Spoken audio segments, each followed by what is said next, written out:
maybe people do not quite realize what it means to me, what it means to Secretary Conrad Estrella to continue the work ng kanyang lolo, ipagpatuloy ang trabaho ng kanyang lolo na kasama ang aking ama na sinimulan ang Agrarian Reform Program dito sa Pilipinas. Marami pa tayong kailangan gawin. Maraming hindi natapos doon sa ating mga ninuno. Kaya kailangan tayo ang magtatapos dahil binigyan tayo ng pagkakataon. Kaya dapat ito ay pakinabangan natin. Itong pagkakataon na ibinigay sa atin na tulungan ang ating agrarian reform beneficiaries at ipagpatuloy ang agrarian reform movement dito sa Pilipinas. This law condones all unpaid amortizations, including the principal debt, interest, and surcharges for more than 600,000 reform beneficiaries that have been awarded lands under various agrarian reform laws. Lahat ng kaso na may kasamang disqualification ng agrarian reform beneficiary or forfeiture ng Agrarian Reform Award dahil sa hindi makapagbayad ay ngayon ay na-dismiss na. We reinstate the canceled emancipation patent, the Certificate of Land Ownership Award, or titles to our beneficiary. I call on everyone to support and take part in the implementation of this landmark legislation. The need for a whole-of-nation approach is vital to achieve its goals and secure food production in the future. So I urge the Department of Agrarian Reform, with all government agencies, to strive for a smooth and immediate execution of this IRR so that our beneficiaries may be freed from the burden of debts and reap the benefits from the lands that they tirelessly cultivate. I have also signed just now executive order for the 2-year extension of EO number 4, Series 2023.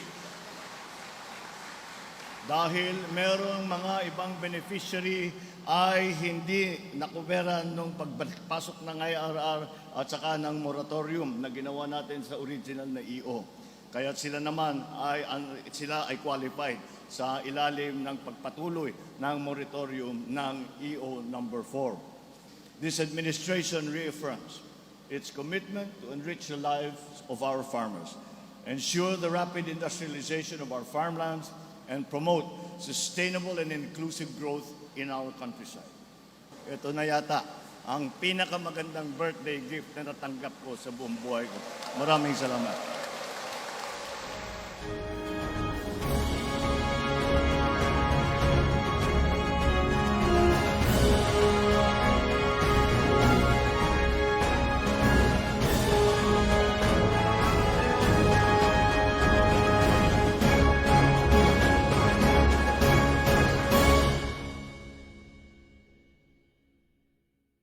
A few moments later.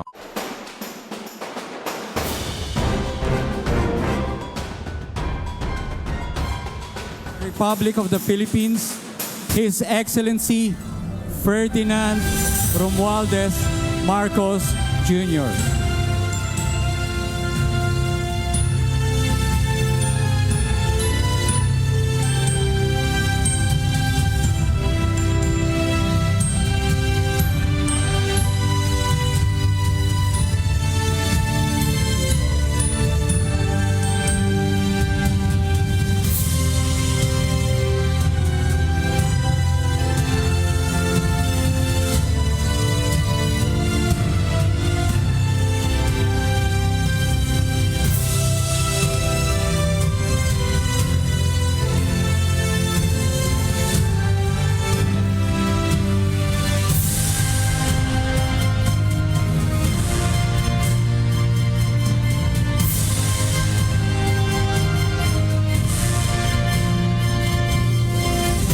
We may now be seated. Again, we may now be seated.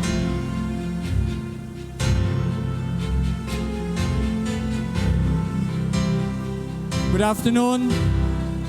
Good afternoon. We are gathered here this afternoon for the presentation of the implementing rules and regulation of Republic Act 11953 or the new Agrarian Reform Emancipation Act and signing of the executive order extending the moratorium on the payment of the principal obligation and interest of the amortization due and payable by agrarian reform beneficiaries.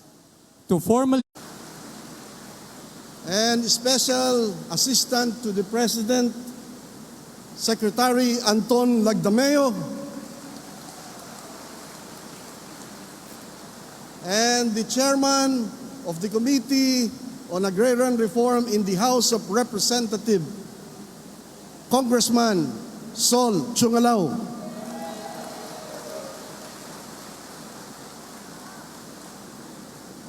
The distinguished members of the House of Representatives, they are all here.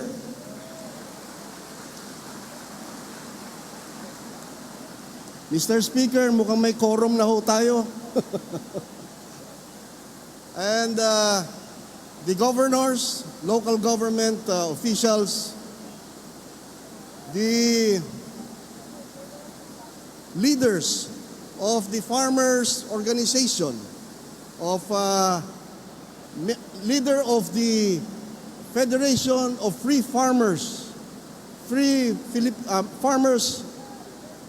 Filipino Free Farmers Federation, former Secretary Leonie Montemayor, and the President of SINAG, Engineer Rosendo So,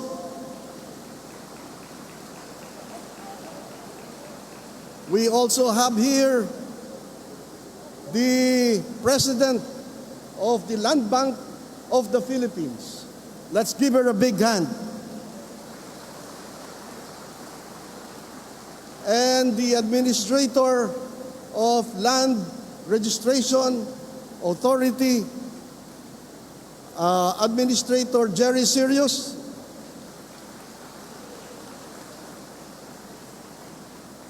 all the undersecretaries and the assistant secretaries, the regional directors, they are all here. Ang ating mga Provincial Agrarian Reform Program Officers,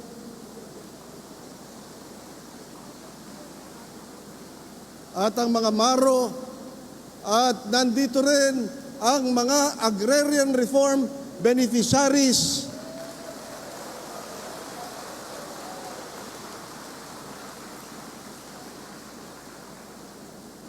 And of course, the members of the media, they are all here. Palakpakan natin ang mga tiga-media. Headed, nandito pala si Secretary Cheloy. Palakpakan natin. Diyan ka pala. And of course, lahat kayong mga magiting na kasama natin dito sa Department of Agrarian Reform. And of course, nais ko rin batiin ang ex-girlfriend ko. Siyempre, asawa ko na siya ngayon, si Mrs. Sandra Estrella.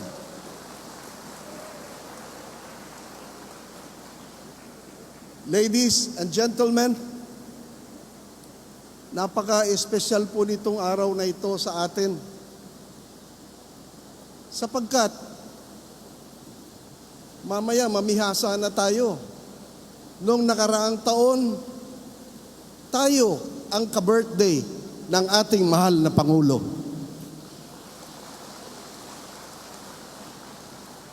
Kaya lang, bukas kasi, merong official trip ang ating Pangulo. Bukas ang birthday niya. Pero gusto niya, makasama tayo sa birthday niya, kaya ngayon na rin ang birthday niya.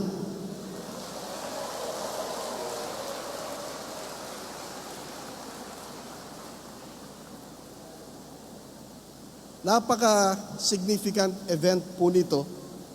Mr. President, we want to thank you every time meron special occasion ng DAR, naririto kayo lagi.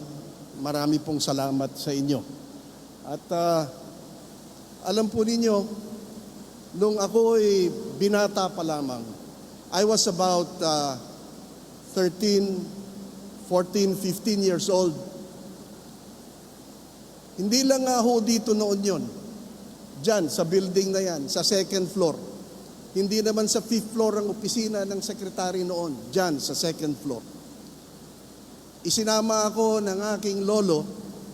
Alika, sabi niya. Tignan mo, kasi dadating dito ang ating mahal na Pangulo, ang ama ni President Ferdinand Marcos Jr.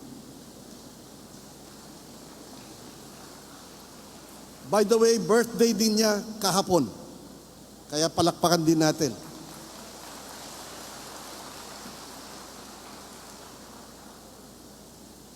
At ako'y dumalo doon sa pulong-pulong nila. At nakita ko na nandoon ang ibang membro ng Batasang Pambansa. Nandun din ang mga ibang cabinet members. At higit sa lahat, nandun po ang ating mahal na President Ferdinand Edralin Marcos Sr. Nandun po ako sa isang tabi, pinapanood ko po sila. Sabi ko sa sarili ko, nakakainggit naman sila. At ang tataas ng mga posisyon nila. Hindi ko ho inaasahan na dadating pala ang panahon na ako naman, yung nandito ngayon bilang kalihim ng DAR, at hindi rin naman natin inaasahan ang magiging presidente, pangulo ng ating republika ay si President Ferdinand Marcos Jr.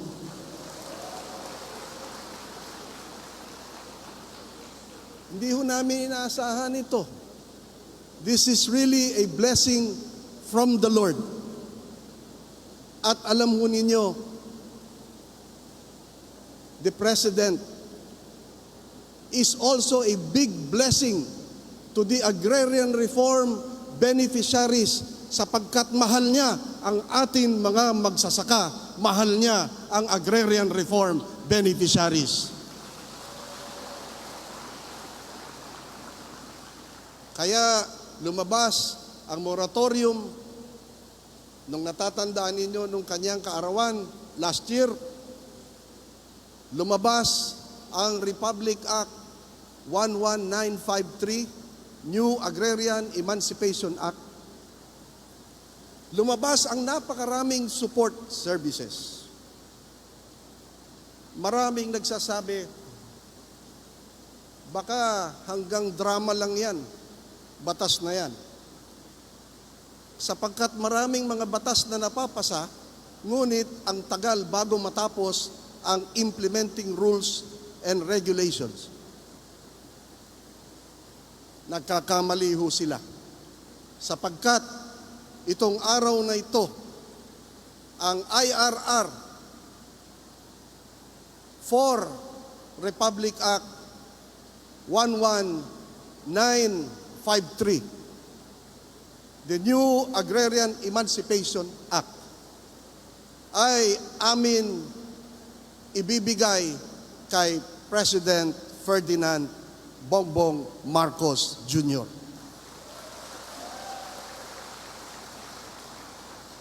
Natapos po ito.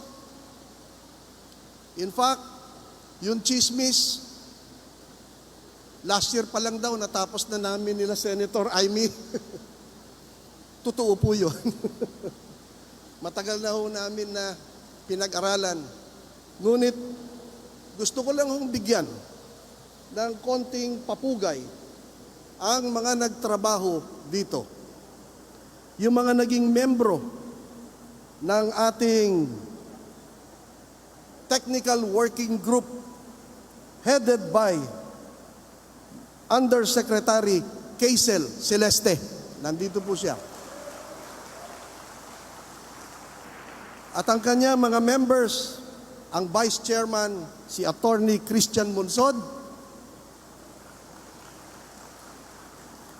Ang mga members, si Dr. Fermin Adriano.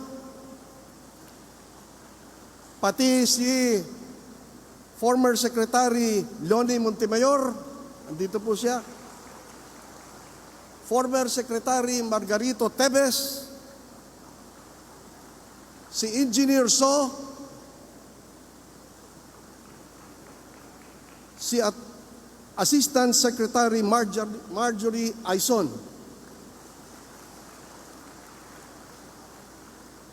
And of course, Attorney Rolando Cua,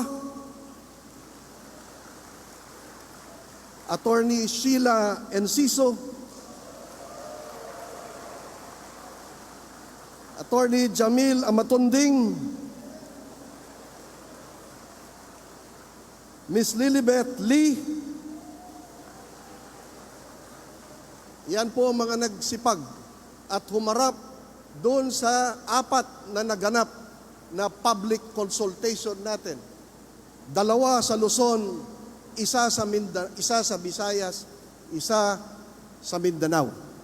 Lahat po yan alam ng ating Pangulo dahil yung yung video niyan ibiniber ko po sa ating mahal na Pangulo. Palakpakan ho natin ang mga members ng TWG. At siyempre, nag-deliberate ang ating mga members ng committee that shall formalize and finalize the IRR. Headed by, as I call your name, please come over. Please come up to the stage. Headed by their chairman, Undersecretary Nap Galit.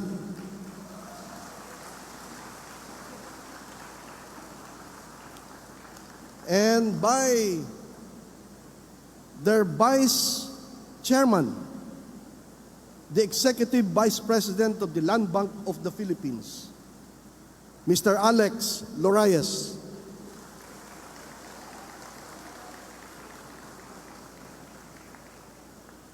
And of course, the members by the Acting Administrator of National Irrigation Administration, Engineer Eduardo Eddie Guillen.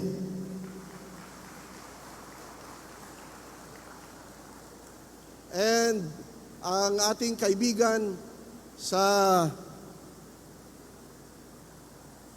Land Registration Administration, Administrator Jerry Sirius.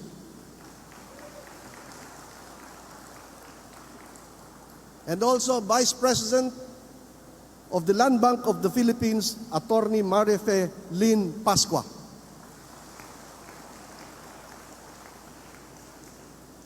Of course, Undersecretary Marilyn Barua Yap.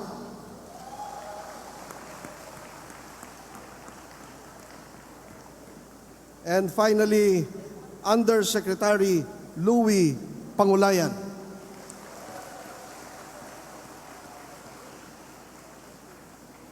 Mr. President, sila po yung mga members ng committee na gumawa ng ating IRR.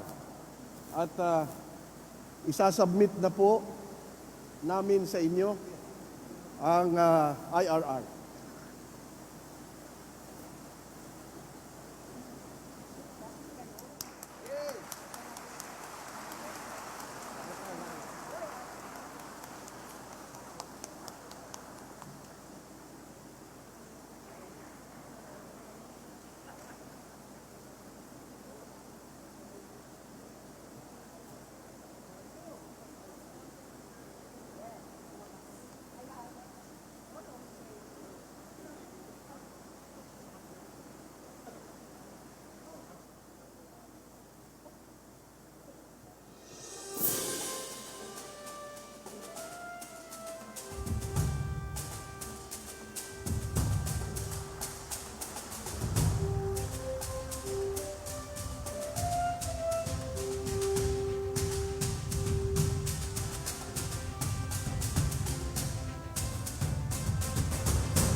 Thank you, Secretary Estrella.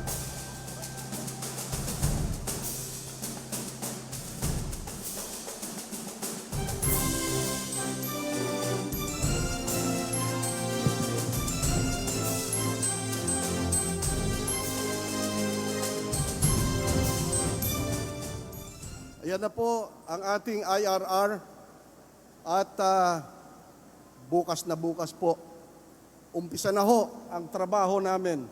And we intend out of 600,000 beneficiaries, Mr. President, we will try our best to already accomplish the procedure in the condonation of about 200,000 agrarian reform beneficiaries. So, yan lang po, Mr. President. I would like to welcome each and every one of you for witnessing this historic event.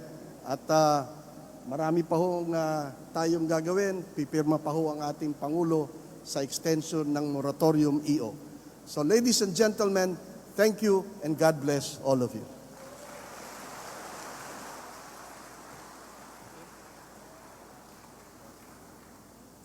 Thank you, Secretary Estrella. At this juncture, we shall now proceed with the signing of Executive Order extending the moratorium on the payment of the principal obligation and interest of the amortization due and payable by agrarian reform beneficiaries. May we request the President to kindly sign the executive order, which shall be witnessed by the VIP seated on the stage.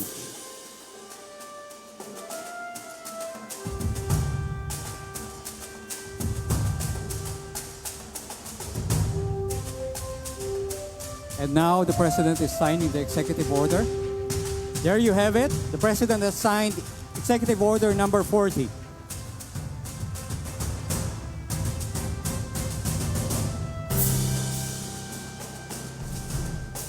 Thank you, Mr. President.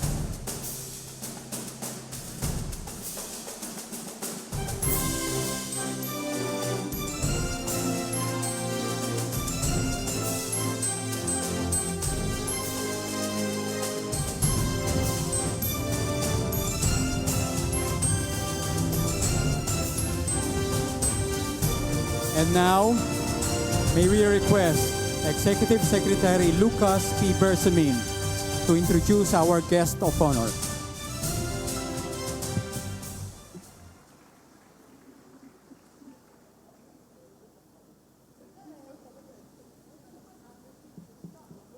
Ladies and gentlemen, the President of the Republic of the Philippines, His Excellency Ferdinand R. Marcos Jr.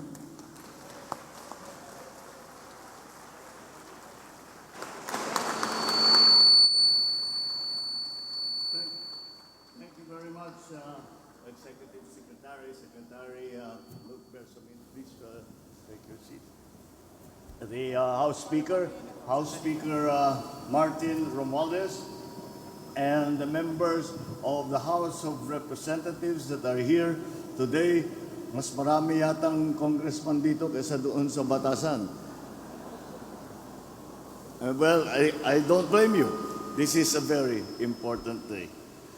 Secretary Antonio Lagdameo and other members of the Cabinet, Senator Cynthia Villar, ang ating partner sa Agricultural Development, Senator Amy Marcos, na mula pa sa umpisa ay sana ipinaglalaban na niya itong moratorium at condonation ng mga utang ng ating mga agrarian reform beneficiaries, ating mga kasamahan sa pamahalaan, distinguished guests, mga minamahal kong kababayan, magandang hapon po sa inyo lahat.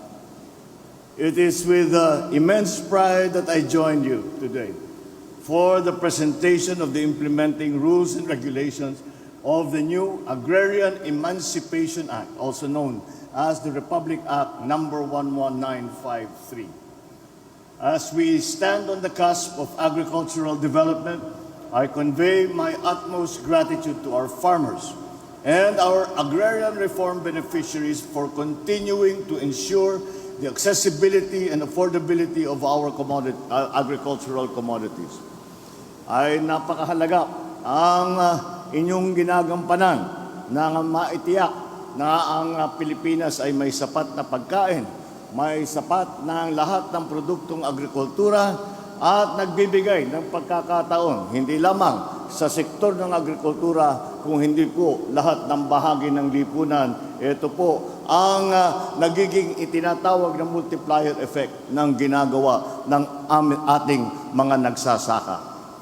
It is only fitting that we recognize you as pillars of this crucial sector whose impact creates positive ripples of transformation within our communities that reverberate not only for us here in the present, but across future generations.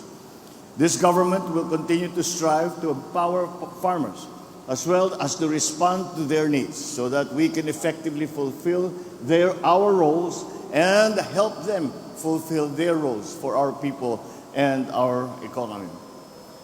To achieve this, we have collaborated with experts. We have strengthened our supply chains and pushed for the enactment of the new Agrarian Emancipation Act. I therefore acknowledge the efforts of the Department of Agrarian Reform and other implementing agencies for supporting our endeavor to help our producers lead more dignified lives and attain food security for our people. I hope that maybe people do not quite realize what it means to me, what it means to Secretary Conrad Estrella to continue the work ng kanyang lolo, ipagpatuloy ang trabaho ng kanyang lolo na kasama ang aking ama na sinimulan ang Agrarian Reform Program dito sa Pilipinas. Kaya naman po, noong ako'y nakaupo, hindi ako nagdalawang isip. At sinabi ko, tinawag ko kagad si Sec Conrad at kakakika ko sa kanya, marami pa tayong kailangan gawin. Maraming hindi natapos doon sa ating mga ninuno. Kaya kailangan tayo ang magtatapos dahil binigyan tayo ng pagkakataon. Kaya dapat ito ay pakinabangan natin. Itong pagkakataon na ibinigay sa atin na tulungan ang ating agrarian reform beneficiaries at ipagpatuloy ang agrarian reform movement dito sa Pilipinas.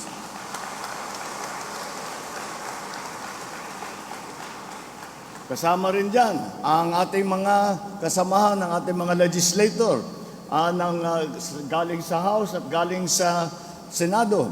Both legislative branches were there to heed the call for social justice for our farmers by speedily enacting the NAEA. This law condones all unpaid amortizations, including the principal debt, interest, and surcharges for more than 600,000 reform beneficiaries that have been awarded lands under various agrarian reform laws. Lahat ng kaso na may kasamang disqualification ng agrarian reform beneficiary or forfeiture ng agrarian reform award dahil sa hindi makapagbayad ay ngayon ay na-dismiss na. We reinstate the canceled emancipation patent, the certificate of land ownership award, or titles to our beneficiary. The law enjoins the DAR to continue providing support services to all agrarian reform beneficiaries, such as the provision of extension services, credit, financing, and rural infrastructure. I call on everyone to support and take part in the implementation of this landmark legislation. The need for a whole-of-nation approach is vital to achieve its goals and secure food production in the future. So I urge the Department of Agrarian Reform, with all government agencies, to strive for a smooth and immediate execution of this IRR so that our beneficiaries may be freed from the burden of debts and reap the benefits from the lands that they tirelessly cultivate. Continue to facilitate the delivery of support services to all ARBs and make them your foremost priority in all our development efforts. I call upon the beneficiaries to utilize your lands not only to cater to your families, but also for the rest of the nation. I have also signed just now executive order for the 2-year extension of EO number 4, Series 2023. Dahil merong mga ibang beneficiary ay hindi nakuberan nung pagpasok ng IRR at saka ng moratorium na ginawa natin sa original na EO. Kaya sila naman ay qualified sa ilalim ng pagpatuloy ng moratorium ng EO number 4. This provides for the moratorium the payment of the principal payment or of the principal obligation and interest on amortization payable by the agrarian reform beneficiary, to include even those who were not covered by the new emancipation law. As we chart a path towards a more self-sufficient and equitable Philippines, this administration reaffirms its commitment to enrich the lives of our farmers, ensure the rapid industrialization of our farmlands, and promote sustainable and inclusive growth in our countryside. Let us all work towards a more progressive, sustainable, and resilient future. This will enable us and agrarian reform beneficiaries and the rest of our farmers to realize the utmost potential and reach for our aspirations, for our families, for our communities, and for our country. And let me add, bago po ako magtapos, magpapasalamat ako sa inyong lahat. Lalong-lalo na sa mga staff at sa mga empleyado ng Department of Agrarian Reform. Alam ko, hindi naman nangyari ito.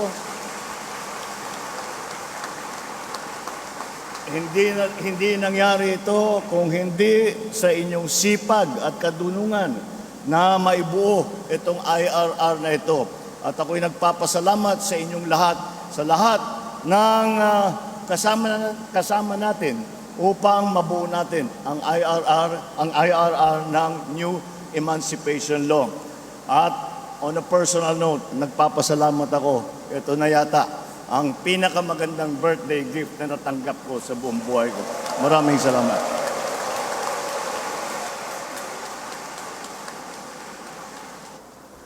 Thank you, Mr. President. Now, at this point, may you request the President to kindly grant us a photo opportunity.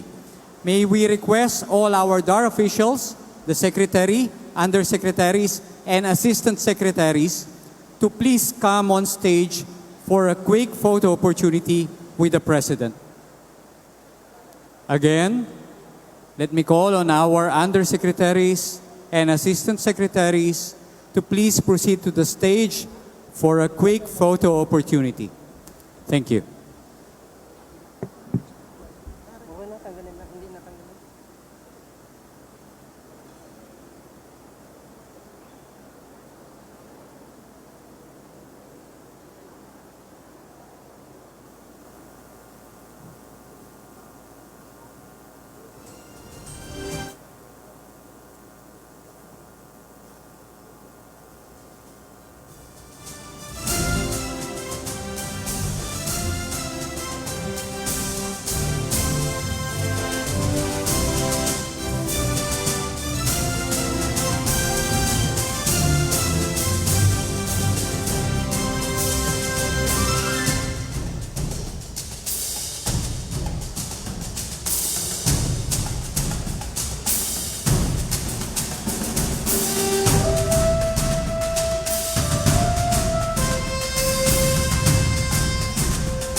Thank you.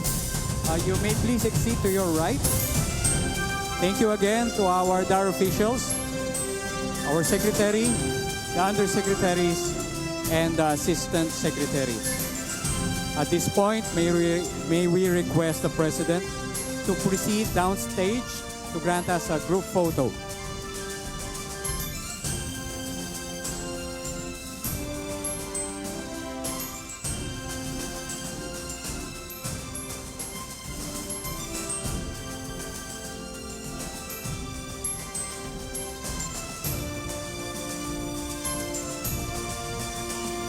may we request our participants and our attendees to please move forward.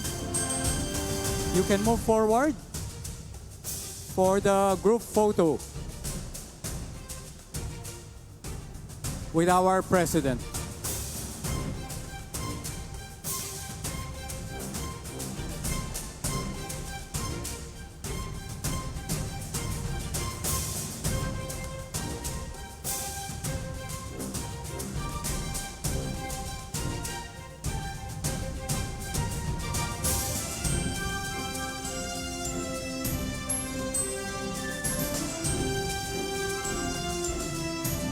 Okay. Humarap po ang lahat sa stage. Humarap po ang lahat sa stage for the group photo. Humarap po tayong lahat sa stage.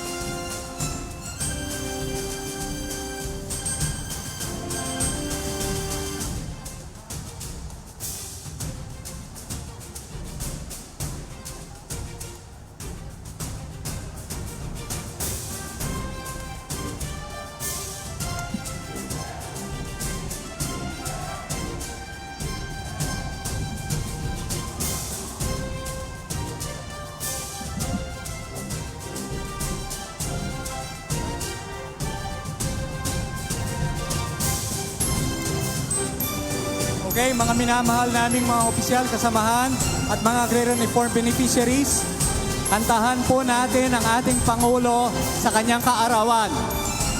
Kantahan po natin ang ating Pangulo sa kanyang kaarawan. Happy birthday to you.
Participants at attendees, maaari na po kayong magbalik sa inyong mga upuan.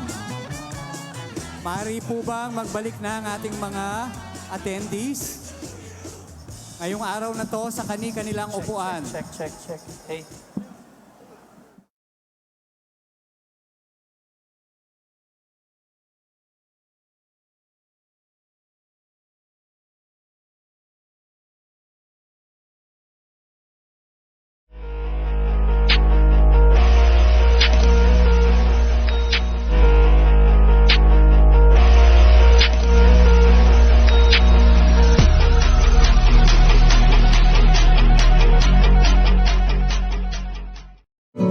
Enjoyed this video?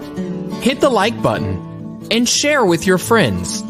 Also, subscribe to our channel for more videos like this.